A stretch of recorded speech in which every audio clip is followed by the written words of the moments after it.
دلیل اینکه طلاق گرفتم این بود که وقتی از خواب بیدار شدم اون روز تولدم بود. زنم نمیدونست که تولدمه، پسرام نمیدونستن که تولدمه، رفتم سر کار، همکارام نمیدونستن که تولدمه. بعدش مدیرم بهم زنگ زد و گفت ماریو. با خودم گفتم شت. رفتم پیشش و اون بهم گفت تولدت مبارک و من گفتم اوه مرسی. بعدش گفت میخوای بریم نهار بخوریم و من گفتم بهش اوکی. بعدش اون گفت دوست داری بریم خونه من؟ و من بهش گفتم آره.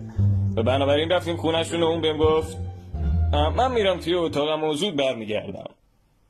5 دقیقه بعد اومد و بچه هام، همکارام، همسرم همشون اونجا بودن و تولد و به هم تبریک گفتن و کیک آورده بودن و من روی مبل لخ بودم.